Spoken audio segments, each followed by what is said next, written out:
So,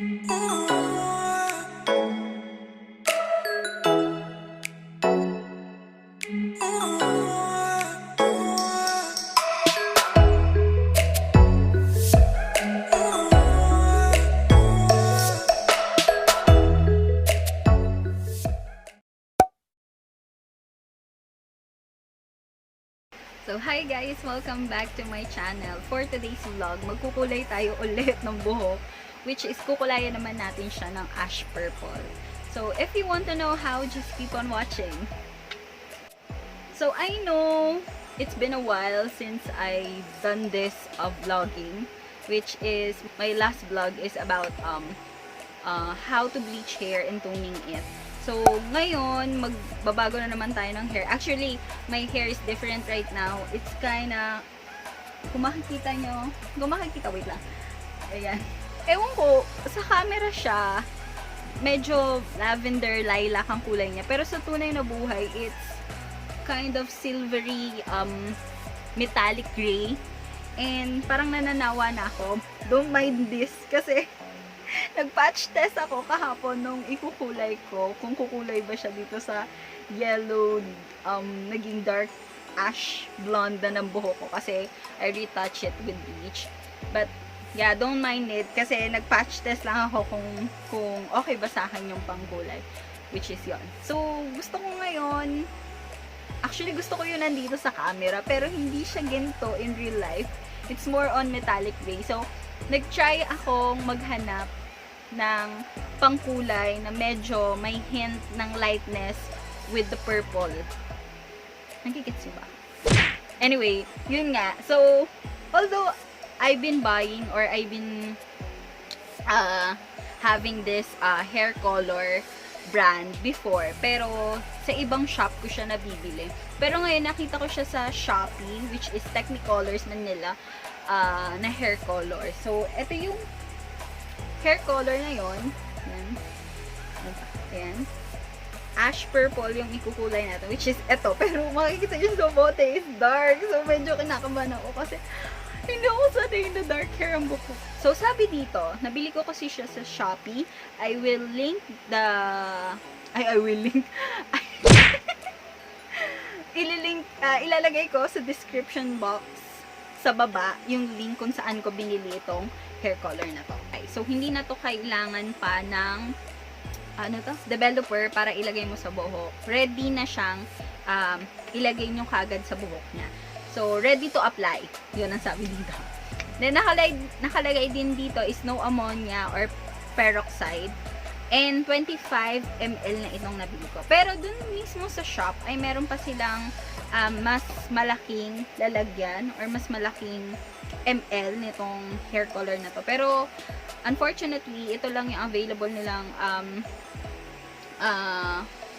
na size or laki ng kanilang hair color. So ito na yung binili ko, which is dalawa na para sa buhok ko. So kung mapapansin nyo, nag-patch test na ako. Ito ay pinatch test ko na siya kahapon kasi makikita nyo, dark ash blonde na yung tuktok ng buhok ko kasi na-tone ko na siya, then na-bleach ko na rin siya before kasi nga humaba na yung buhok ko. So, ayun. So, trinay ko din siya dito sa kulay ng buhok ko. I know, sobrang dry ng buhok ko, pero wala pa kasi akong ligo. Ay, ayun. So, bago ang lahat, kailangan yung gumamit ng old shirt. Kung gusto niyo ang bago, bakit hindi, diba? So, ang gamit ko is old shirt. Ayan, itim na din ang ginamit ko. Then, I have my gloves with me.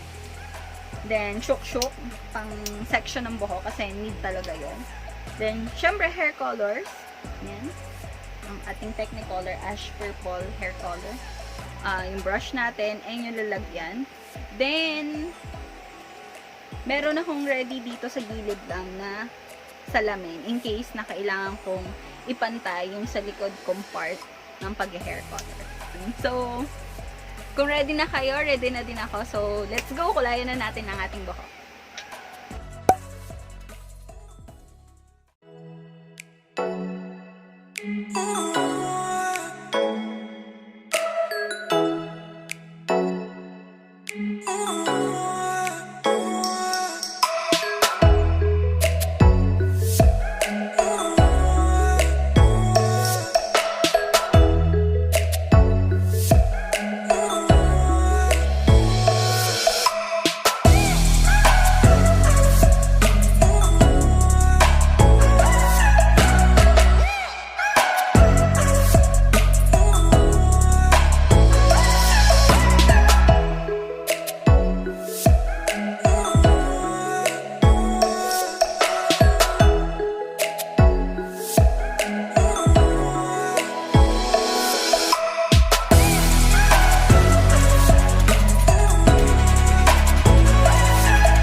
pagkukulay ng buhok.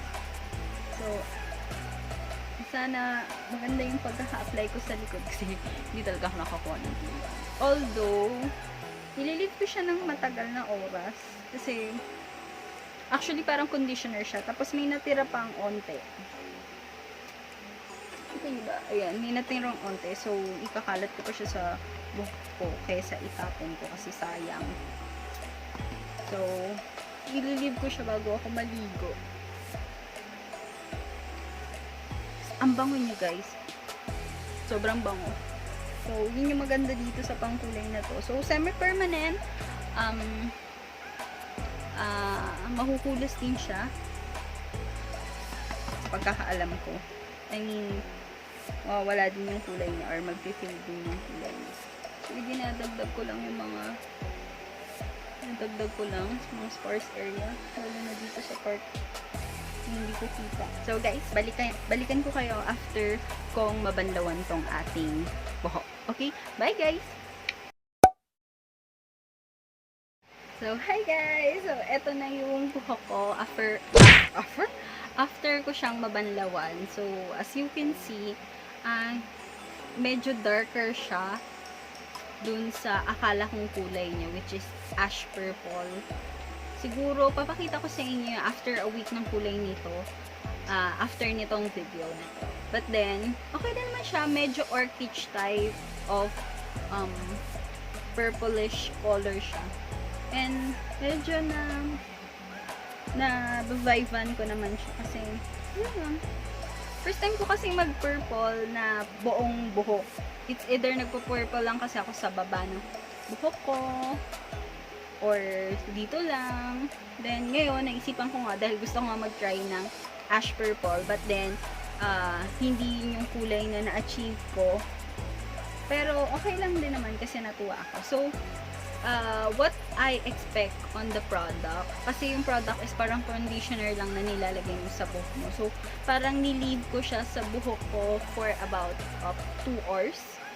Then, nung ni-shampoo ko naman siya, hindi naman naglagas yung buhok ko kasi nga, parang conditioner lang siya.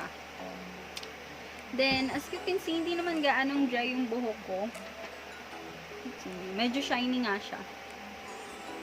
Sa lagay na yan. Pero, kung mapapansin nyo, may mga patchiness pa akong hindi siguro nalagyan ng maayos. Then, eto, ayan. Nandito kasi yung pinaka-browns na kulay ng buhok ko. And, okay din naman siya kasi natakpan din naman siya ng kulay violet. But then, yun nga, hindi man na-achieve, ulitin ko, hindi man ito yung na-achieve na color na gusto ko. But then, I'm vibing the color, the violet, the purple, ng buhok ko. And, hindi naman siya nakakaputi nga actually. 1 week later. So, hi guys! So, ito na yung kulay ng buhok ko after 1 week. As you can see, nag-fade out yung kulay talaga niya. As in, sobra. So, hindi ko lang sure kung ito yung kulay ko nung bago ko siya kulayan ng violet. Pero yung taas, makikita nyo, hindi pa siya totally, ayan, meron nga kulay yellow na and brown. Pero gusto ko pa rin naman siya kasi parang ombre effect. Pero yun nga lang, mas gusto ko yung violet pa siya. Kasi nga, yun pa yung kulay niya. So, ewan po, hindi rin naman ako gaano shampoo. Pero nahulas yung kulay. So, pero hindi pa rin naman sobrang drying ng buhok ko. Kaya okay. Ayan. At ito na yung kulay ko after 1 week ng ating pagkulay ng Technicolor na ash purple na pangkulay. So, if you like this video, kindly give it a thumbs up. Like nyo na rin yung, subscribe na rin kayo sa aking channel and click nyo yung and click nyo yung notification bell para ma-update kayo sa lahat ng aking bagong video. So, thank you guys for watching. See you in my next vlog. Bye-bye!